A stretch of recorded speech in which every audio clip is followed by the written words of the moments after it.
VPN ছাড়াই কিন্তু Facebook ব্যবহার করতে পারবেন অনায়াসে। অনেকেই কিন্তু আছেন অন ভিপিএন ব্যবহার করে নিজেদের ক্ষতি নিজেরাই করছেন।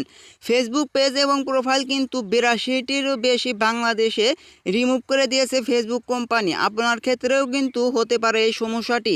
ভিপিএন করে আপনারা কখনোই ফেসবুকের ভিতরে প্রবেশ করবেন না, এমনকি ফেসবুক অ্যাপস ব্যবহারই করবেন না ভিপিএন কানেক্ট করে।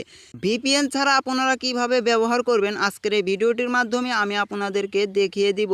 তাহলে আপনার মনে প্রশ্ন যে নেট সমস্যা থাকার কারণে আমরা অনেকেই ভিপিএন কানেক্ট করে ফেসবুক ব্যবহার করছি, তাহলে আমরা ভিপিএন ছাড়া ফেসবুক আইডি ব্যবহার করব কিভাবে?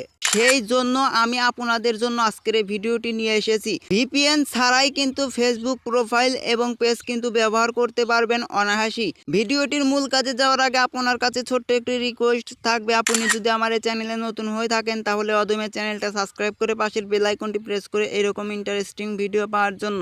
সর্বপ্রথম আপনার যে সার্ভারটি লাগবে সেটি আপনারা পেয়ে যাবেন প্লে স্টোরে। জাস্ট আপনারা প্লে স্টোরে প্রবেশ করবেন। প্লে স্টোরে প্রবেশ করার পর জাস্ট একদম উপরে দেখতে পাচ্ছেন সার্চ বক্স, জাস্ট এই সার্চ বক্সে লিখবেন ওপেরা, যেটি আমার স্ক্রিনে দেখতে পাচ্ছেন। জাস্ট আপনার ওপেরা লিখে সার্চ দেওয়ার সাথে সাথেই আপনাদের সামনে এই লোগোটা কিন্তু চলে আসবে। জাস্ট এই লোগোটা দেখতেই পাচ্ছেন, আমি ইনস্টল করেছি সেজন্য আমাকে এখানে ওপেন দেখাচ্ছে। জাস্ট আপনারা ইনস্টল করে নেবেন। আমি ভিডিওটি শর্ট করার জন্য আমি আগে থেকে ইনস্টল করে রেখেছি। জাস্ট একদম সাইডে দেখতে পারবেন ওপেন অপশন, জাস্ট এই ওপেন অপশনের উপর আপনারা ক্লিক করে দিবেন। ওপেন অপশনের উপর ক্লিক করে দেওয়ার পর আপনাদের সামনে এরকম ইন্টারফেস শো হবে। জাস্ট একদম নিচে দেখতে পাচ্ছেন কন্টিনিউ অপশন, জাস্ট আপনারা এই কন্টিনিউ অপশনের উপর আপনারা ক্লিক করে দিবেন। কন্টিনিউ অপশনের উপর ক্লিক করে দেওয়ার পর পুনরায় আবারও আপনারা কন্টিনিউ অপশনের উপর ক্লিক করে দিবেন। কন্টিনিউ অপশনের উপর ক্লিক করে দেওয়ার পর আপনাদের সামনে এরকম ইন্টারফেস শো হবে। জাস্ট একদম উপরে দেখতে পাচ্ছেন স্কিপ অপশন, জাস্ট এই স্কিপ অপশনের উপর আপনারা ক্লিক করে দিবেন। স্কিপ অপশনের উপর ক্লিক করে দেওয়ার পর আপনাদের সামনে এরকম ইন্টারফেস শো হবে। জাস্ট এইখান থেকে আপনারা যে কাজটি করবেন, এইখানে দেখতেই পাচ্ছেন ফেসবুক অ্যাপস, জাস্ট এই ফেসবুক অ্যাপসের ভিতরে প্রবেশ করবেন।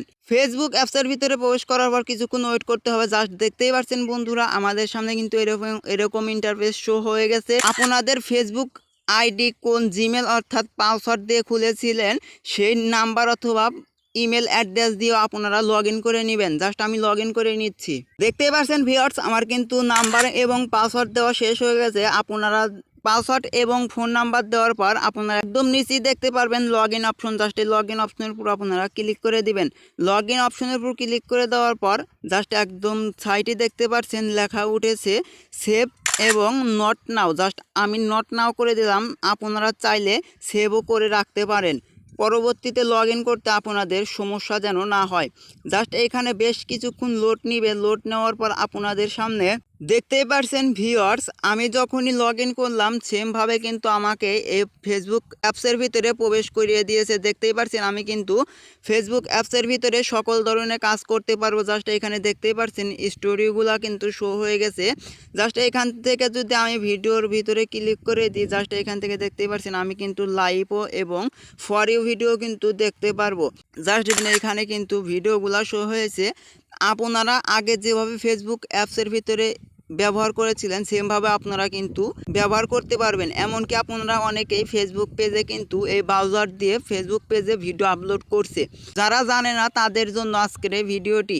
সেমভাবে আপনারা এইভাবে লগ ইন করে আপনারা আপনাদের ফেসবুক পেজ এবং প্রোফাইল ব্যবহার করতে পারবেন। দেখতেই পাচ্ছেন এখানে কিন্তু আমি লগ ইন করে দেওয়ার সাথে সাথে আমাদের সামনে ফেসবুকের ভিতরে প্রবেশ করে গেছি। বন্ধুরা, ভিডিওটি যদি ভালো লাগে তাহলে অন্য এক ভাইকে দেখার জন্য সুযোগ করে দিবেন। আসসালামু আলাইকুম।